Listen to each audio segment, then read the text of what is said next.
The urban legend is, if you say his name 5 times while looking in the mirror, he appears in the reflection and kills you. Who would do that? Hi guys, so as you can tell, we're in a new location. Alyssa and I just went to go see Candyman, and we wanted to give you our take on it. Literally just walked out the theater, yes. So we're trying to keep the ideas or the comments fresh in our minds. Yes. So We that's don't for the forget. change of scenery. Yes. First of all, this will be a spoiler review. We're going to talk about what happened in the movie. We will. So if you Yeah. haven't watched the movie, here's your chance Click to off. click off the video. click off right now. My first comment on it, I thought the movie was great. Yes. It was similar to the same story, you know, Candyman, we've all heard the story, but it was more of a fresh take on it, and it applies or it resonates more with like what's happening today in society and in the world and all that. So I think it was very timely, and I think it was very well done. Remember when we rewatched it, earlier this year or Yeah. last year, the original one? We were kind of bummed out by it. Like, we were kind of just like... Why were like- people scared? Why was Right. I scared? Like, I thought it was a lot scarier. I think the idea of the movie was more scary than the actual movie itself. Right. The original, we mean. Right. Um, And seeing this one, there were actually moments in there that were like... Yes. there were gross parts and scary parts in there. Yes. I appreciate that there weren't a whole lot of jump scares and stuff like that. Not many, but...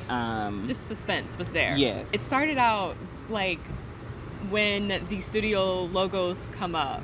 yes. It starts out backwards. And so I know we were thinking, somebody to put the film in backwards. Somebody gonna get fired. They done messed up. And I think I heard somebody next to us saying too, they done put it in backwards. It's reversed. So it was like, is somebody gonna get up and tell them they need to fix the movie?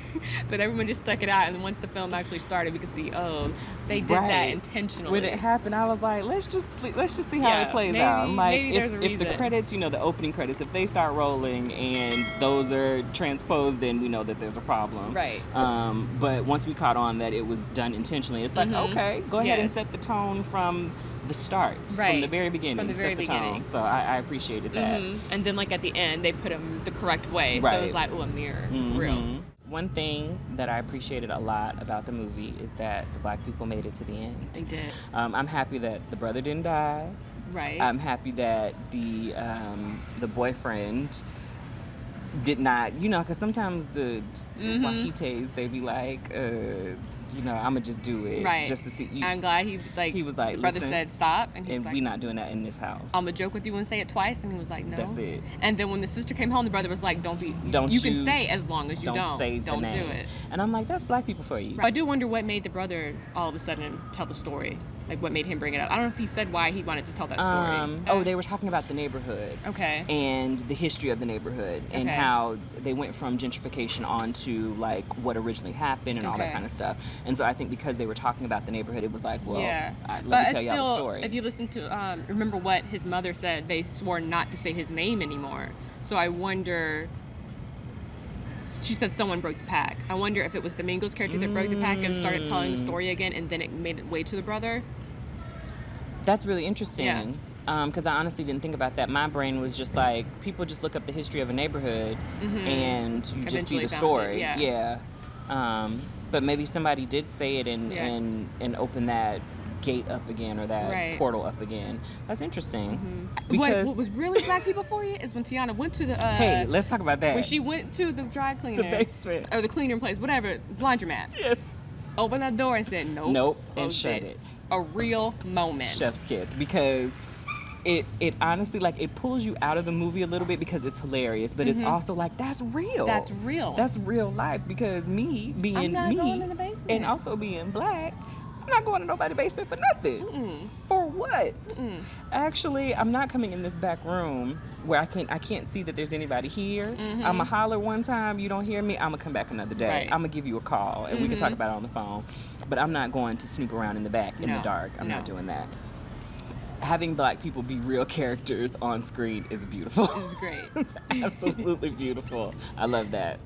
I was thinking about it when we went to the restroom. I was like, it's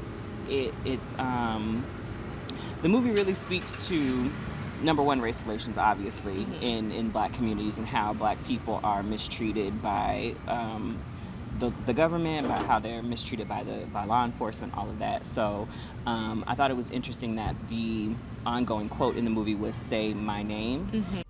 I dare you Don't say that. Say his name. Candyman. You better not do that last one. Candyman. You want to be a part of the story, right? No.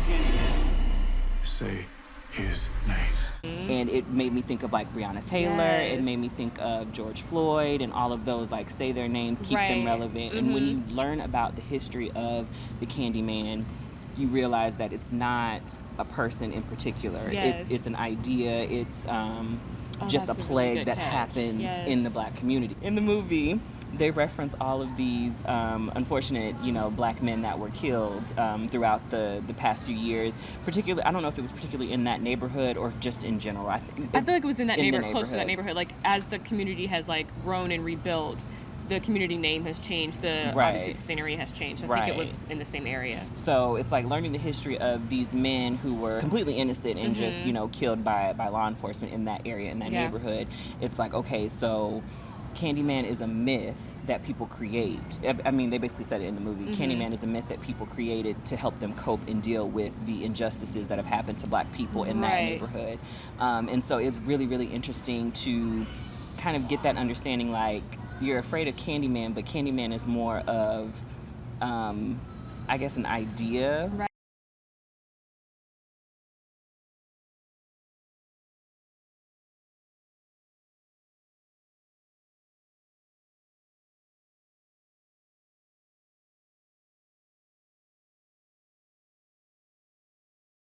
Right. Versus a person. Right, and all the people that became the Candyman, they all were innocent. They had committed no crime. They had done nothing wrong. It was just, Besides being we don't black. like you, so you have to go. At the end, where Candyman is going behind or going around the car, he made that speech saying that, you think that you're innocent, but you're not. I just thought that was interesting, and I'm happy that I was, because usually, full disclosure, when I watch movies, I'm watching purely for entertainment value. I'm not picking it apart. I'm not trying to find the deeper meaning or the symbolism, usually, unless it's just obvious. But this time, it was like, oh, it just hit me. Like, oh, that's what that means, or that's what you're trying to convey with, Yeah, and for me, like, when he said, say my name, there was the news scene that came up, and he said, and Yahya was like, say my name. And for me, that picked up, they said his artist name, but they said Candyman, and that's his name. Yeah. That's who he eventually became. And I think somewhere in the middle, we were like, he's going to become Candyman. Exactly, yeah. So it was like, that's the double meaning I picked on, and yours was like really good. And coming from Jordan Peele, like, I love that his movies have meaning to them. Yes. It's not just, we're going to scare you. It's, there's a reason why we did this exactly this way. And it was great. It was very good. So, kind of ruined the movie for myself personally. I'm not necessarily a type of person that picks apart movies and criticizes them in the moment. It usually takes me a couple watches to figure out stuff or to notice certain things that are subtle or that just used for imagery. But one thing I am very good at is predicting what's going to happen in a movie. And a lot of times, it is too much. It's to my demise. Like, I sometimes feel that moment of like, oh, away from myself because I'm trying to like figure it out. Yes, trying to get the answers.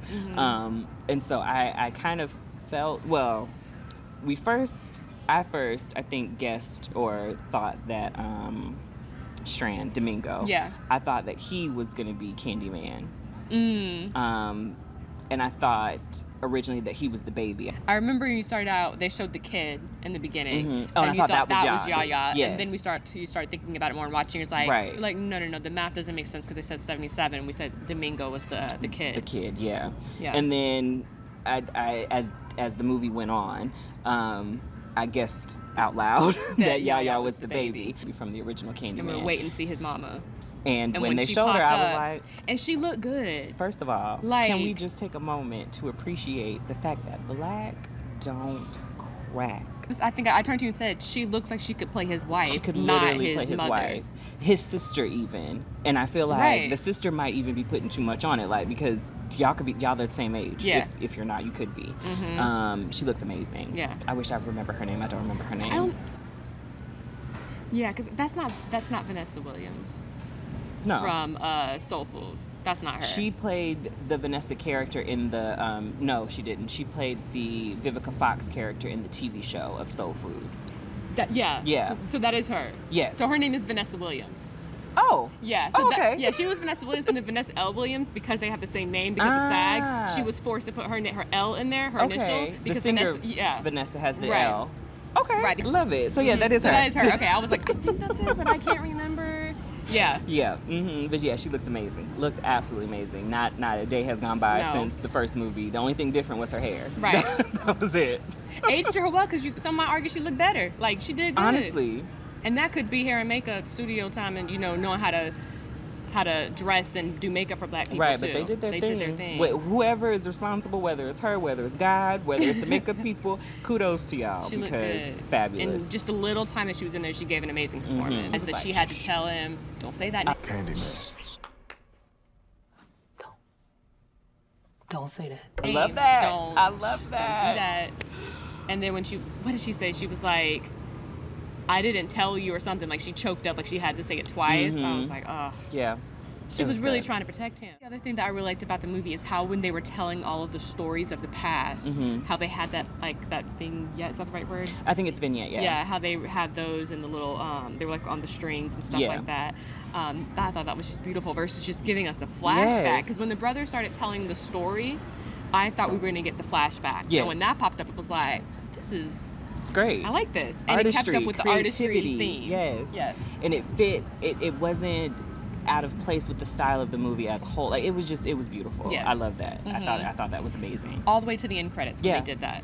And Yeah. you pointed out that they set it up like an art gallery. So the consistency. And it was just a good movie. It's very well thought out. Yeah. Well, all right, that's all that we have. We overall both really, really enjoyed the movie. The acting was great. Their interpretation of the story was great. It was very good.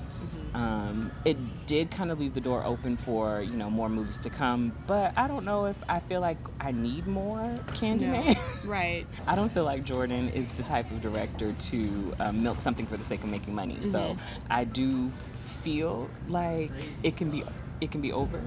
Like that can Yeah. be it. Even though the way the movie ended was open-ended, but again, I feel like that speaks back to the fact that injustices against black people are still happening. It's still happening.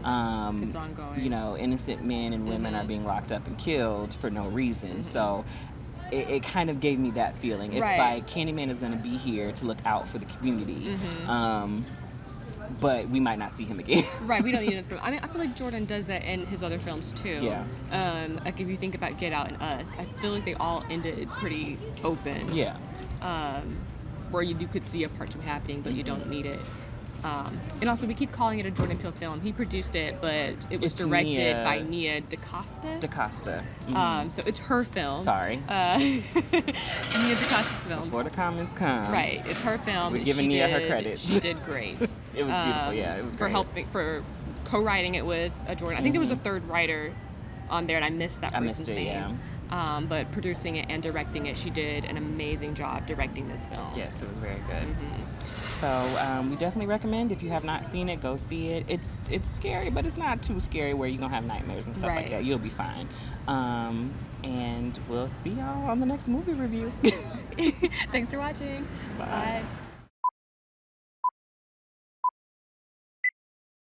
But there's not a real story to tell. Do I need my notes actually? Because what did I write? So in the movie they reference all. I felt the drops coming.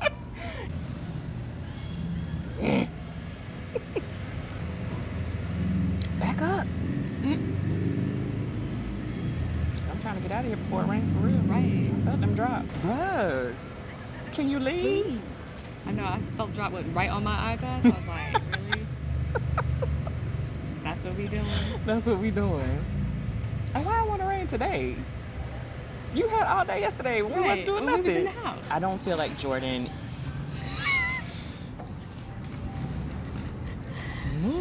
This is what happens when you record outside in nature. Gotta wait for the car. What was I saying? Oh, I remember, kind of.